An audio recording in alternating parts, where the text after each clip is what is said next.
report. He now says that he's not sure that it's true, telling CNN, quote, "I should have done a much better job of speaking with more suspicion than certainty, and I regret my mistake." Two of the report's authors, two of their three authors on the July story, Carl Bernstein and Jim Sciutto, published another piece. The title, "Attorney for Michael Cohen Keeps Changing His Story on Trump Tower Meeting." They note that in their original report, it said Cohen told Congress something different about the meeting, and that Davis changed his story after his client pled guilty to charges related to campaign violations and other financial crimes. So at this point, Sandra, CNN is not backing away from this report, and clearly President Trump is not backing away from his attacks on the organization and this report. And Allison, there are questions about a White House statement yesterday and the president possibly undercutting his defense secretary. What happened there? Right, so the president tweeted a statement from the White House about joint military exercises with South Korea, the ones that he called war games, and suspended after the summit with Kim Jong-un in Singapore. He said in his tweet, the statement said in part, quote, "There is no reason at this time to be spending large amounts of money on joint U.S.-South Korea war games. Besides, the president can instantly start the joint exercises again with South Korea and Japan if he chooses." The statement came a day after his defense secretary seemed to suggest that those drills might actually resume. We suspended several of the largest exercises, but we did not suspend the rest. So there are ongoing exercises all the time on the peninsula. The reason you've not heard much about them is North Korea could not in any way misinterpret those as somehow breaking faith with the negotiation. So the exercises continue. Before the president's tweet, but after that statement or that public that speaking of Mattis, the Pentagon put out a statement saying that no decisions have been made about suspending any future exercises. So still a little confusion there, Sandra, but the final word tends to be deferred to the White House. Allison Barber at the White House for us this morning. Thank you. For more on the president's Twitter storm on the media, let's bring in Chris Stirewalt, Fox News politics editor. And this thing between CNN and the president, Chris, is getting very hot.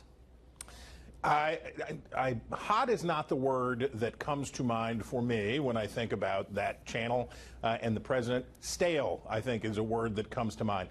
We keep going around and around and around. This is the self-licking ice cream cone. The president attacks CNN, CNN attacks the president. They go back and forth, they go back and forth, they go back and forth. As far as I can tell, it doesn't get anybody else anywhere. But the fact that CNN continues to stand by the story that Lanny Davis was a source for, and Lanny Davis has backed away from his own claims, is a little unusual, isn't it?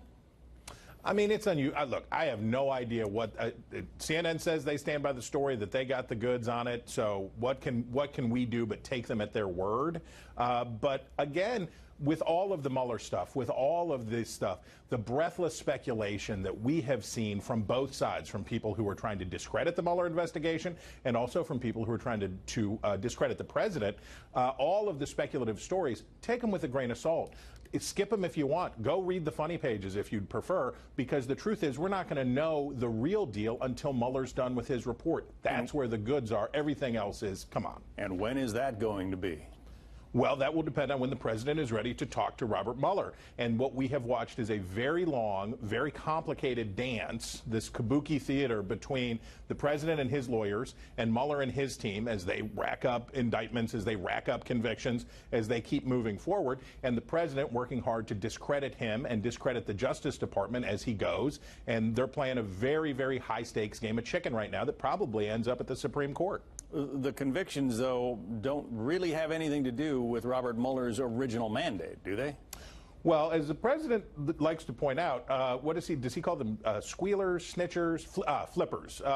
His concern about the flippers and people who are busted for something else, convicted for something else, and then remember suddenly, yes, there were things that I hadn't mentioned to you before that maybe now I would like to tell you because I would like to avoid some prison time. That becomes material, and this is something prosecutors have done since the earth cooled. This is a popular route for prosecutors to take. You find the weak link, you find the person who has criminal exposure, and you squeeze them hard to get what you want. Alan Dershowitz is commenting on the CNN situation and, with regard to the president. I want to play that for you here. have two suggestions for them. Number one, that they tell us the nature of the sources without telling us the names. Are they eyewitnesses? Is it a hearsay source? Or second, that they give the source to their expert on journalism and let their expert decide whether or not they should stick with the story. They have to do something to preserve their credibility. More kabuki theater, or does he have a point, Chris? It's not my job to tell CNN how to run its network. We have good procedures here. We have good protocols here at the Fox News Channel in our news division, and we are proud of how we vet stories and make sure that sources are done right. And we have a great team of news professionals here, and that's how we do it. I would say this, John. I think this is probably the most significant thing in all of the argle-bargle today that is flooding out about the president's media criticism. I think this bit that you guys mentioned earlier about him suddenly saying that there was something fudged about his very consequential interview with Lester Holt with NBC, where he said, yes, he fired James Comey because of the probe into Russia's interference in 2016. That may end up being the most significant thing of all of this, and the rest may be sound and fury. Well, and you've got the president's lawyer leaving the administration. That announcement just out today from the White House. Oh, yeah, it's going. Summer ain't done. The hot summer of 2018 sure ain't done. Chris Stirewalt, our Fox Politics Director. Chris, thank you. You bet.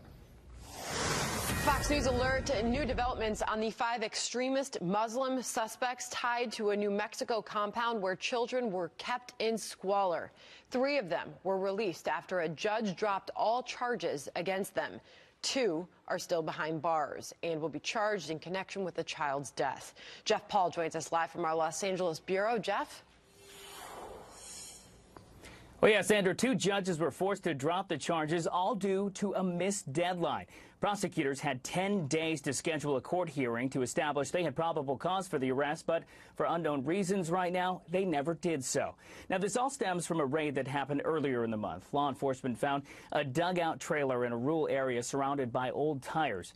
They also found 11 children on the site, as well as the body of the 3-year-old son of one of the suspects. Now, prosecutors allege the group was involved in terrorism and Muslim extremism and wanted to train one of the kids to carry out future school shootings. The latest development only adds to the growing tensions and fears within the community about what the 5 suspects were trying to achieve. People are concerned that the law isn't followed because they've heard allegations, but the law has to be followed by the state as well. And they had to bring this case before a preliminary examination within 10 days. They didn't do so. Now, 3 of the 5 have been released. We're still waiting on the fate of the other 2 suspects. Prosecutors immediately filed child abuse charges against the 2 who are still being held. We also are hearing reports that DA Donald Gallegos is said to be preparing to refile those original charges. Sandra? Jeff Paul, thank you. The chairman of New Mexico's Republican Party has been an outspoken critic of the judge in this case. Ryan Cangelosi joins us with his reaction coming up later in this hour. Plus, Judge Kavanaugh's confirmation hearings, they begin early next week. So what goes into this process exactly? The leading communications strategist for Judge Neil Gorsuch will join us next. Plus, emotional farewells continue for Senator John McCain. What we will see at today's memorial service as friends and family and colleagues from all walks of life pay tribute to him and say goodbye. I consider it a great privilege to have served with John, and I will miss him as a friend and as a strong force for America in the world. Today is the day for opening statements. The next 2 days, Wednesday and Thursday, we're going to keep it on schedule by keeping it in session all day and well into the night until every member of the committee gets a chance to ask their questions. As McConnell has said, he wants this person through the Senate by the end of September. Senate Judiciary Chairman Chuck Grassley leaving no doubt that confirmation hearings for Judge Brett Kavanaugh will go on as planned next week, despite some Democrats pushing for a delay. Our next guest has some insight into this process. Ron Bonjean was the leading communications strategist for Judge Neil Gorsuch's during his confirmation hearing process. Great to have you on the program this morning, Ron. If you could, thanks so much. Give us some insight as to what goes into this process. Right. Well, it's very labor intensive. You know, unfortunately, the confirmation process is now turned into more like a political campaign that lasts around 2 months. And you're only going to really see the nominee talk when he gives his nomination speech at the White House, and then when he gives his opening statement, you know, at the Senate Judiciary Committee hearing and answers questions. And so, literally, in between meeting with senators to talk about his views on the law, he is practicing, and hundreds of hours of mock hearings over at the old Executive Office building. Kavanaugh has been brushing up on, you know, on past case law, as well as, you know, anticipating what kind of questions might be asked of him by the committee. And, you know, he is assisted by the White House counsel's office, by former clerks, brilliant legal minds, former senators, as well as I'm sure current senators have come in. And they literally go through hours and hours of questions and answers back and forth to get him ready. They even ask him tougher questions that he will likely be asked, just to make sure he's ready in front to be, you know, to be questioned in front of the committee, as well as millions of people will be watching it across the country. His time, obviously, in George W. Bush's White House has come under a microscope, and will be during this hearing. What do you expect will be perhaps the narrative that comes out of this? Well, I think the narrative that people will arrive to is that he is supremely qualified, and that's something that no one is arguing. That he is a judge's judge. Many brilliant legal minds have said, and that he has presided over 300 opinions during his 12 years as a circuit court judge as well. You know, about 13 of his rulings have been upheld by the Supreme Court and have been adopted into legal policy. So I would say people will arrive at, this is a guy who can handle the job. This is someone that they can trust as a justice to think independently because of his years on the bench and all the experience and education that he has. Well, Ron, we know that Republicans are eager to confirm him. Democrats have been trying to do what they can to stop this process. We know the hearing begins Tuesday morning of next week. Here's Democratic Senator Sherrod Brown sort of predicting what he thinks could get in the way. He is saying, I think this becomes the narrative of his nomination, which could bring it down if people, and referencing Obamacare, by the way, if people realize that their insurance is at risk because of this court nominee, I think there is going to be a lot of pressure put on a lot of people to vote no. And this is, as we have heard now, that in these private meetings with Senate Democrats, that Kavanaugh has seemed skeptical about Republicans' willingness to repeal Obamacare. Yeah, I think this is the Democrats' one of their last Hail Mary passes before the hearing. And we'll get to hear from Kavanaugh about all this, you know, during the question and answer. But I would say that, you know, I would not want a judge to be telling senators in private meetings about how he would rule on potential hypothetical cases that might come before the court. I think it's more important to ask him about his judicial philosophy, what he thinks about the role of being a judge. But on specific issues, it's very difficult for him to be answering these type of questions. I would have to say also, you know, Senator Sheldon Whitehouse was really frustrated with Kavanaugh because he believes that he wouldn't uphold anything regarding Obamacare, especially the right for people to have insurance. So, you know, I think the Democrats are all over the place on this. They're throwing Hail Mary passes. They demanded delay.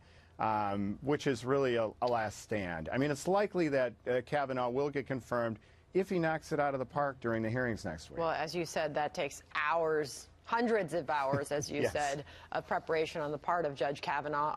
All of this is set to begin next Tuesday morning. Thank you very much, Ron, for joining us. Thanks so much. Sparks flying last night in the state of New York as its governor, Andrew Cuomo, and his primary challenger, Cynthia Nixon, go after each other in a heated and contentious debate. We will bring you the highlights next. Plus, President Trump hitting the campaign trail for some pivotal races as he pushes for that red wave come November. Will he turn conventional political wisdom on its head again? And services continue today for Senator John McCain as the nation honors the life and legacy of an American hero. Imagining Arizona without John McCain is like picturing an Arizona without the Grand Canyon. It's just not natural.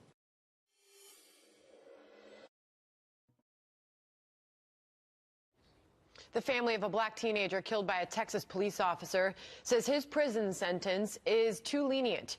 Roy Oliver was sentenced to 15 years in prison. He fired into a car full of teenagers last year.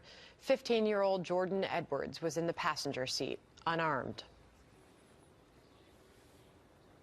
Thankful for the verdict that we received.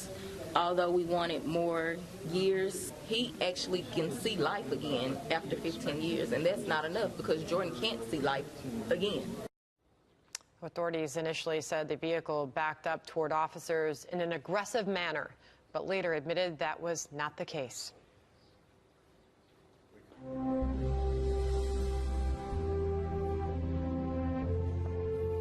Senator John McCain honored today at a memorial service in Phoenix, Arizona, one day after an emotional ceremony in the state capitol, where the McCain family and his friends remembered him with tears and tributes. So let's go live to Alicia Acuna in Phoenix. It was tough watching Senator McCain's family in their grief, Alicia. Hi, John. Yes, absolutely. This is a very close family, as you know, and yesterday was just the first of what will be 5 days of services and ceremonies, and particularly touching were the moment Senator McCain's wife of 38 years approached her husband's casket. She, of course, followed by their children and their families. Some have disagreed with some of Senator McCain's votes on policy positions, but that should not diminish our gratitude for his service. And let's return to where I began, John's love for America and Arizona. The public was invited to pay its last respects as well, and 15,000 people waited in the sun in triple-digit temperatures to do so. Some of the McCain children greeted and shook hands with the folks who stood in line. And, John, that line started and opened up around 1:30, 2 o'clock local time. The last person walked through at 9 p.m. John? So what do we expect today and into the weekend, Alicia? Well, in a little over 2 hours, we'll see the McCain family return to the state capitol where the late senator is lying in state. He will then be taken to the North Phoenix Baptist Church. That is where a celebration of his life and legacy will take place. Former Vice President Joe Biden will speak, and in attendance will be more than 24 sitting and former senators. Then the motorcade will depart to Sky Harbor Airport, where his casket will be flown to Joint Base Andrews. There will be a private ceremony there. Then on Friday, the senator will lie in state at the National Capitol Rotunda. On Saturday, there will be a national memorial at Washington National Cathedral. There will be tributes and readings by family and friends, including former President George W. Bush and former President Barack Obama. Then, John, there will be a private ceremony at the cemetery at the Naval Academy in Annapolis, Maryland, where the senator will be interred. John? Alicia Acuna, live from Phoenix. Thank you. Fox News Alert Special Counsel Robert Mueller asking for more time to decide whether to retry Paul Manafort on those remaining 10 counts in Virginia. Plus, an update on the Bruce Orr investigation, what a Republican congressman is accusing the FBI of doing. Plus, President Trump claiming Google is rigged. What does this mean for Republican candidates in the midterm elections? Kayleigh McEnany, RNC spokeswoman, joins us later this hour. I can say that with respect to Google and Twitter and Facebook, there is a big difference. I think it's a very serious problem because they're really trying to silence a very large part of this country. When they went to the court, the FBI knew 3 important things, and they didn't disclose this to the court.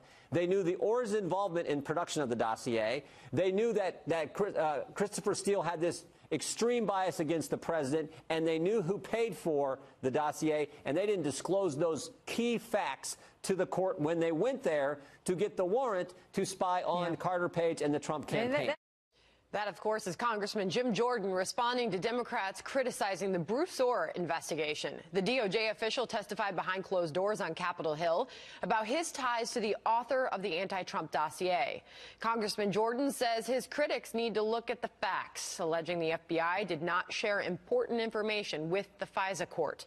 President Trump weighing in on Twitter with this: how the hell is Bruce Ohr still employed at the Justice Department? Disgraceful. Witch hunt.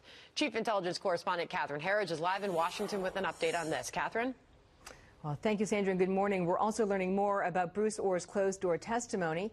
Two sources close to the investigation tell Fox News that Ohr had contact with multiple officials about the Trump dossier: former British spy Christopher Steele, Glenn Simpson of Fusion GPS, the firm behind the dossier, as well as Ohr's wife, Nellie. On the Hill earlier this week, Ohr ignored our questions. Mr. Ohr, who authorized your contact with the FBI? Mr. Ohr, were you acting alone, or did you have authority from a Justice Department official? How did your wife benefit from the dossier contract?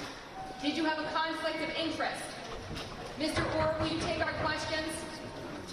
The sources tell Fox News Ohr's contacts included former FBI agent Peter Strzok, former FBI lawyer Lisa Page, former Deputy Director Andrew McCabe, FBI agent Joseph Pienka, who worked closely with Strzok and handled the interview of former National Security Advisor Michael Flynn, as well as Justice Department official Andrew Weissman, who was then chief of the fraud division and is now assigned as a lead prosecutor to the Russia special counsel Robert Mueller's team.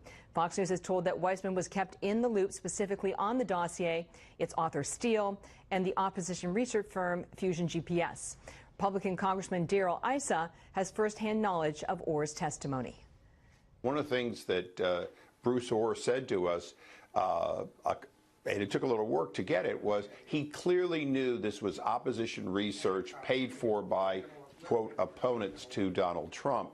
You know, he said he didn't know it was the DNC at the time, nor did he need to. His wife was happily doing research and then turning it over as evidence. Fox News contacted all of the parties that were identified to us, and they declined to comment or they did not respond. Democrats in the House are characterizing this as an attack on Ohr, and they argue that nothing he did was illegal, Sandra. And Catherine, there are new developments on the Manafort case. What are we learning there? Well, that's right. You recall that the jury was divided on 10 counts in that prosecution, and the judge declared a mistrial on those counts. Now, special counsel prosecutors want more time to decide whether they will retry those 10 counts. The other factor at play is the upcoming September trial. Jury selection begins in this city on the 17th. Manafort's defense team had the option of combining the indictments in Virginia and D.C. into one case, but chose not to for strategic reasons. And to complicate the case further, defense wants the second trial here in Washington moved out of the area. According to their recent filing, Manafort's legal team says that he has a right under the Sixth Amendment to a speedy and fair trial with an impartial jury, and they feel they cannot get that here in a city like Washington, which is so politicized. Sandra. Catherine Herridge, thank you. You're welcome. The conventional wisdom is that this would be a challenging year for our party and even the best of our candidates. But I think we all know what President Donald Trump thinks of conventional wisdom. We made history in 2016 in Michigan, and we're going to make history again in 2018 when we elect John James to the United States Senate. You ready?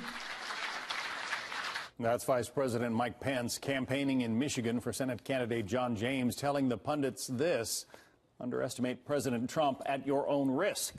Meanwhile, the president barnstorming for Republicans in several battleground states as we close in on the midterm. Kayleigh McEnany, spokeswoman for the RNC, joins me now. Debbie Stabenow, the Democratic senator in Michigan, has been in office since 2000. Republicans seem to think they have a chance to unseat her. The polls don't indicate that would be the case, but if you listen to the vice president and the president, they don't think much of polling. That's right. I mean, the polls in Florida showed that Gwen Graham was going to win the Democratic primary. She obviously did not. So polling is not always accurate. If anyone can unseat Debbie Stabenow, it is John James. He is a rising rock star in our party, a veteran. Michigan is a state that President Trump won. It's not a state that Republicans have won since the 80s, but President Trump did it. So defying history is our task, as the chairwoman of our party says repeatedly, but we can do it this year, and we can do it in Michigan. He's also a West Point graduate, a veteran of a couple of combat tours in Iraq, and a businessman. This is a guy who knows something about how to meet a payroll. That's exactly right. He's a stellar candidate. He's the exact type of candidate we want running across the country. So he can do this. And I'm so glad to hear the vice president use the word unconventional, because I want to share with you some facts that are unconventional right now.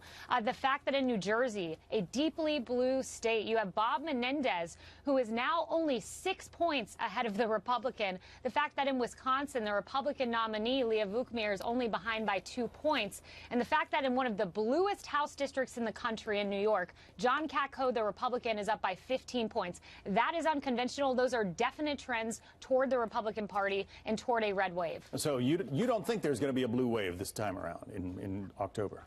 If Republicans turn out, there will not be a blue wave. We have to mobilize Republicans, and that's why President Trump, he's our secret weapon going into the midterms. We see what his endorsements do. They swing elections by 20 to 30 points. He's going to be out across the country. You named 3 states that he's going to be in coming up here on the campaign trail. So President Trump can mobilize the base and can defy history. Yeah, he's heading to Montana, among other places.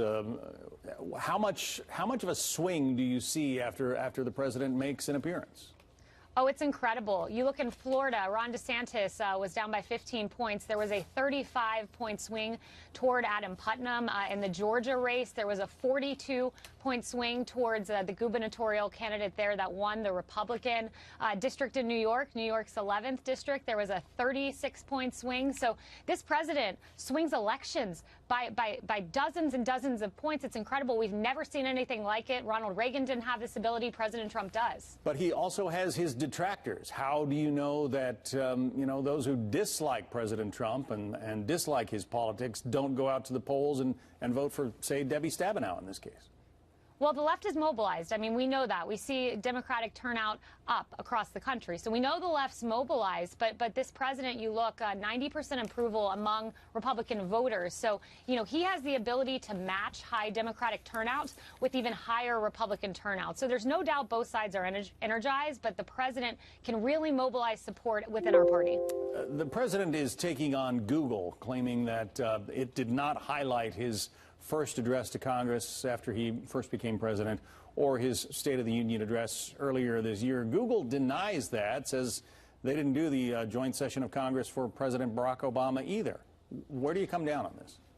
Right. Well, Google, we are really, anytime you Google a political issue, there are anti-Trump stories. And, I was looking at a study done by a company that specializes in search engine optimization technology, and they studied 1,200 URLs and found that you're 40% more likely to get a left-leaning story on any given political issue. So there's data out there suggesting Google's biased. And my question to Google is quite simple. If you're not biased, if you're not banning conservative thought, why not testify before Congress? Because there is bipartisan outrage. Mark Warner, a Democrat, saying, why are you not sending your CEO here next week alongside Twitter and Facebook CEOs? So if you're not biased, very simple, Google, show up at Congress, explain yourself to us. Don't leave us all in an opaque situation. Don't leave us in the dark. But they are so powerful. They are the dominant search engine. How do you combat that if, in fact, that bias exists? Well, by doing what we're doing now and saying this publicly and warning consumers, we're noticing a trend. It's time to speak up, because when public pressure mounts, we notice that's when change is made. We saw that with Facebook apologizing for banning Diamond and Silk. We have to put public pressure on Google to be transparent, to show up at Congress alongside Facebook and Twitter, and explain yourself. Kayleigh McEnany, spokeswoman for the Republican National Committee. Thanks for coming on. Thank you, John. Fox News alert, a new reaction to the decision to drop charges against extremist Muslim suspects tied to a New Mexico compound where children were held in deplorable conditions. The chairman of the New Mexico Republican Party will join us next. Plus, Iran's supreme leader issuing a warning to the world, saying his nation is ready to abandon the nuclear deal with Europe. So what would that mean? Our headliner, New York Congressman Lee Zeldin, joins us to react. People are concerned that the law isn't followed because they've heard allegations, but the law has to be followed by the state as well. And they had to bring this case before preliminary examination within 10 days. They didn't do so. The defense attorney for one of the extremist Muslim suspects tied to a New Mexico compound where children were kept in squalor.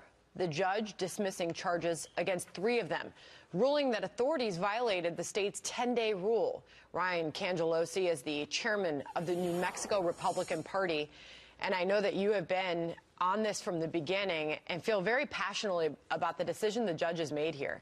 What was your reaction? Well, when I found out that the DA failed to schedule a preliminary hearing, something very simple, it just really infuriated me first and foremost, because we have children who are living in very inhumane conditions.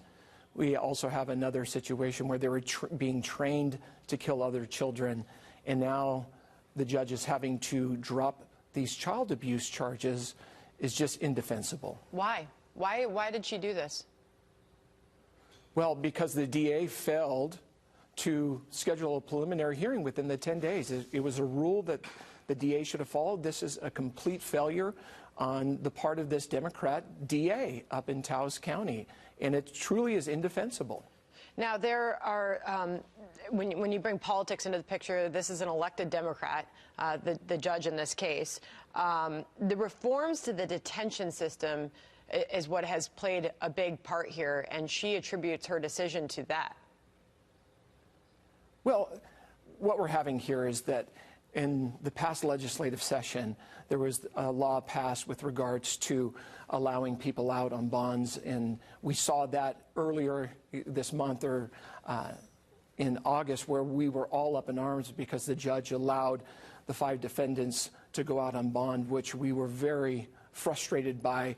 But now we have this other situation where the DA failed to just do a very simple procedure and scheduling a preliminary hearing, and the judges' hands are tied now, both judges, and they had to follow rule and allow or will drop these child abuse charges, which is just unbelievable to us. Ryan, and this is just a complete failure of the justice system. As I mentioned, you have been speaking out very critically about this from the beginning. What do people need to know about the facts in this case and what we know about what was happening on that compound? Well, I'm glad that you asked that question. Here we have this case where we have a child who was kidnapped, taken onto this very inhumane conditions where they were raising these children, training children how to kill other children, going into schools to kill law enforcement officers, to go shoot up government buildings. We have a child who was found dead. And it was like a third world country. They were caught. They were then brought forth by the prosecutors, and the judge then at that point in time said that they weren't a danger to society. And that's the other thing that caused a lot of frustration throughout New Mexico. And regardless of being Democrat or Republican, we're New Mexicans and we want our children to be safe, and we take child abuse very seriously in this state. And to see these 5 now be set free, well, that's not the...